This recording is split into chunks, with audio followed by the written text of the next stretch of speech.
As we get ready for this weekend's game against Aston Villa this Saturday, we have a ton of news stories and updates involving club news plus a host of other things to discuss. So lots to unpack. Hope you guys enjoy the video, engage with today's stories, hit that like button, and let's get straight into things. After Aston Villa got a pretty credible draw against Liverpool recently, we have a massive game this weekend against them. The only advantage we have on our side is that Aston Villa may possibly be feeling a bit of fatigue. However, the squad's pretty empty. It's pretty thin right now. It's looking very frail. And the lack of any striker up front is really killing the potential of what we can even do with the framework of this system. So we're seeing some early team training photos right now. There's been a big emphasis on Tyreek George. Maresca seems to be coaching him. He seems to be having his arm around him. He seems to be encouraging him potentially on what he may have to do against Aston Villa. And this got me thinking, you guys, and comment below, do you feel like we could even see Tyreek George played up front as a striker? Because Nkunku can't do it, and it's just wasting everyone's time. Cole Palmer had a little bit of promise. Last season, he did play as a false nine for like 7 games. He got like 1 goal and 3 assists and probably could have scored a few more goals. But equally then, we lose a bit of threat out wide. Are we expecting Maresca to do a bit of a massive tactical surprise involving Tyreek George? Because right now, man, we are thin up front.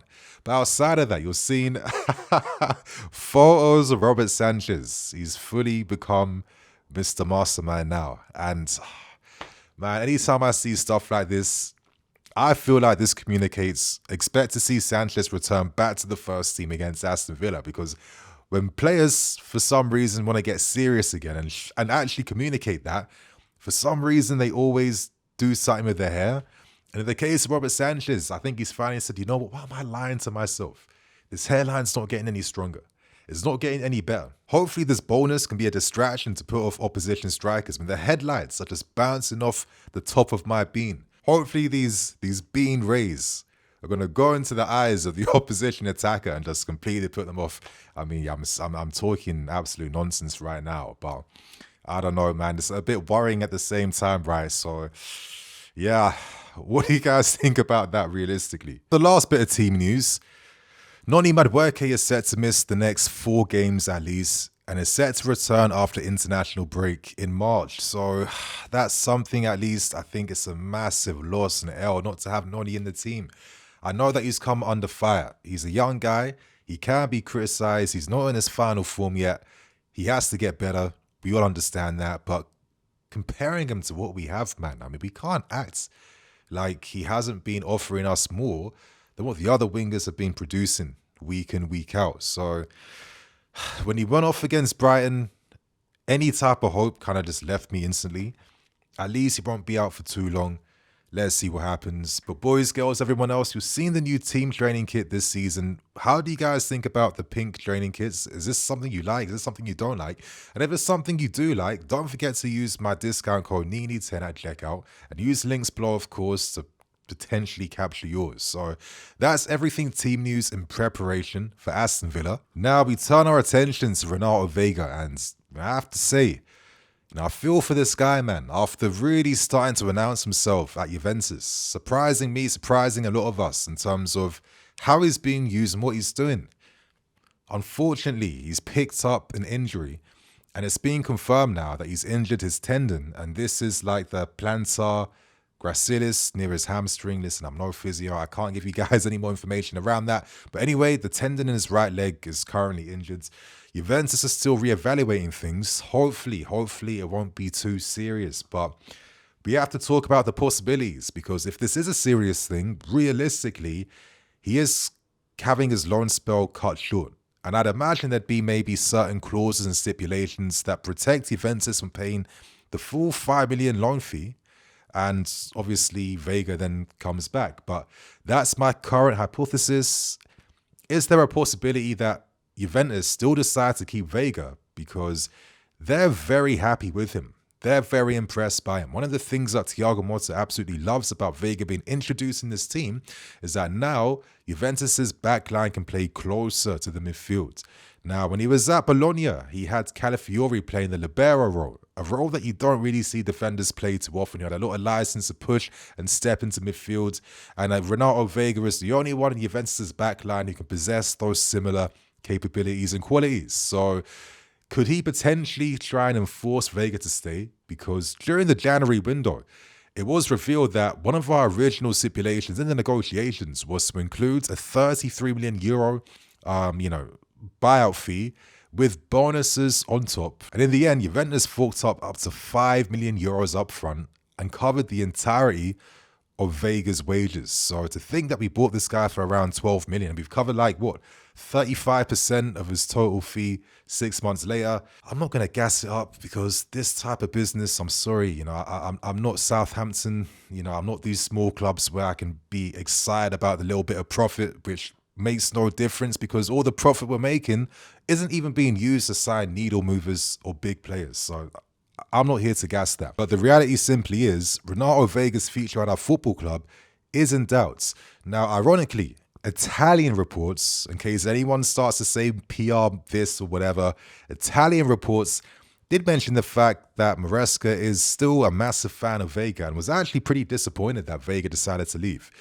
Listen, I feel like Maresca's had things going against him, but we can still criticize certain decisions. And maybe during our good run of form, was he just maybe a bit too strict in separating first team quality from squad quality? Because did he really give enough time for the squad guys to acclimatize and make themselves useful with the first team? Probably not. Because if you rate the guy, you should have proven that. When Gyokeres was out, you were using Gusto and Reece James and other guys. Veiga wasn't playing. The last Prem game from Veiga was Spurs, 1 minute sub, 4-3 win. You've only been comfortable using him as the inverted left back in cup games, and that's not enough for Veiga. And what I find continually baffling, and actually a nice surprise too, because I say nice surprise because I'm someone where I like to learn from the game, learn from mistakes, and I don't know, I'm a nerd like that. But it's surprising to see Veiga really excelling playing as a centre-back. And it makes you think this option existed the entire time. It wasn't even tested, wasn't trusted, even though Veiga actually did make his name as a defender quite a lot before he played as a DM for Basel. And you just think to yourself, this type of potential was in the squad, wasn't really tapped into, not looked at. And we only got to judge him off the rare games he played, playing the inverted role where, listen, I think over time he could have excelled. But it's this role where we only have one specialist in Gyokeres, and everyone else needs a lot of time to get used to it. And it makes you think the long-term utility at times, what is the point if so many guys need time to understand this role? For me, it brings up this continued interesting conversation about the lack of resonance between the directors and the manager, because the directors are cultivating a squad, hoping the manager will make sense of it. But when the manager has access to these players, there's such an abundance of these guys that you can never realistically do full justice to individuals. And I think that's a recent pattern we're starting to see right now. Is there any surprise why a lot of these guys instantly look a bit better, look a bit different when they leave us? Maybe not, because when we actually access them and use them, we're not using them the right ways. Listen, I still felt like Veiga showed promise, and I've said consistently, attribute-wise, what this guy can be. He's got big potential. He's got a big future. I did think at times he had little struggles. It's very natural. With more game time, more experience. If he was a long-term project, over a year and a half, 2 years, then you're going to see a top player, in my opinion. But equally at the same time, just seeing the acceleration in terms of the performance. I mean, that game against Inter Milan, the guy was a colossus at the back. And it just makes you think, obviously, I'm not an expert, I'm only a fan. But there was an option here defensively this whole time that just was never tapped into. And even them times, let's say, Cole's form's dipped, Veiga could have been given opportunities to play there, right? It makes you think, man. But anyway, good luck to Veiga. Shame about the injury. And let's see what happens with his future. Is he going to remain here? Or do we decide to cash in on him? Those plans could be put to the side now because of his injury news today. But you guys comment, did we make a mistake letting Renato Veiga go too soon? Let us know below. The third report comes courtesy of Ben Jacobs. Quick story, my friends. I don't want to spend too much time on the transfer stuff these days right now, but he reports at the moment we are considering a move for Victor Gyokeres because for a lot of these guys in this summer's market, they have gentlemen's agreements and release clauses which are a lot more affordable. And as we've known for a long time, if you guys didn't realize this and if it's news to you, Gyokeres' release clause drops down to around £58 million. You have to remember, if we made a move from in January, you are paying above the release clause. They wanted around like 100 million. But if you wait 6 months later, these possibilities open up. And I don't know, man. With this football club, how we conduct business, it's a bit hit and miss. We cast our net super wide. We just hope to catch something good.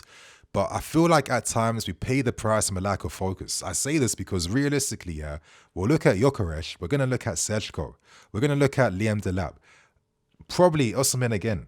There'll be like at least 6 or 7 strikers we're going to really look at, and maybe 10 more other guys who are the B team guys.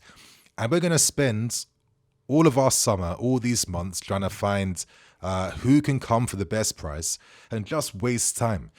You know, I want to see a bit of a 15-16 window now. I'm desperate for that right now. I want to see that window where it's like you already know the bad boys that you want to sign. You've not wasted no time in that. Listen, Fabregas, get your ass here. We want you. Diego Costa, we wanted you the whole year. We can get you now. That's the level of focus I just want to see now, because I feel in January we pay the price for the lack of focus. Opportunity FC left, right and centre for fun. And it just undermined everything that we were building in hopes of securing CL football right now. So that's my thoughts on that, man. I think Gyokeres, I can go into him being a great player. I discussed this guy a million times, but for me, it's not about the hype. It's not about what he could do. It's about the reality of how we conduct business for top signings like this. And I'm still feeling a bit burnt out by Aston. At the time, obviously, Aston was someone where I was even rationalizing, understanding why we didn't go for him. But I never accepted the fact, and I was consistent. You can go back to the videos, that if you're going for a player like this, you can't be disrespectful, expecting someone like Aston to drop his wage demands. I think that's outrageous. That was the main strategy to try and get Victor. It comes across as a bit cross. It comes across as a bit cheap. It comes across as disrespectful. Yeah. And it's like, this is the nonsense we've done twice for 2 big guys in Olise and Aston. Irrespective if you want them or not, that is the principle we are not respecting. And it has to be different in the summer now. So you guys, man, comment below. Who is the big boy striker you want to see targeted for next season? And we end things very quickly today on Enzo Maresca, as reports have come out from The Athletic.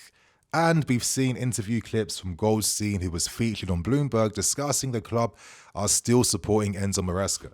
Now, some of you guys might have groaned at that, but I want to have a bit of a engaging type of conversation around this. And I want to bring up this point. And that point is, we hired Philippe Colo, who's now the under-21 manager. We brought in Liam Rosenau at Strasbourg. And what do all 3 of these guys share in common? What they share in common is the same principles and ideas of the game. Adaptations of positional play football. We fully bought into this.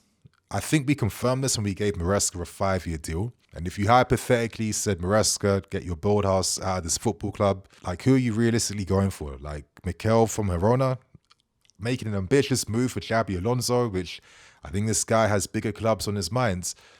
The options don't really exist when you fully bought into this way of playing and you've introduced it to the youth groups and even your feeder club. So this is something we can't ignore. And we're here and we fully embraced it now. Now, in the summer, when Poch should leave, I was seeing a bit of a vision, even though Poch did frustrate me at times. I'll never forget that Liverpool Cup final. But I was kind of open to that idea of the player-first approach to winning games, where it's the quality, their understanding, their combinations. I thought it was exciting at times, and I thought for these youngers, they could get better over time, right?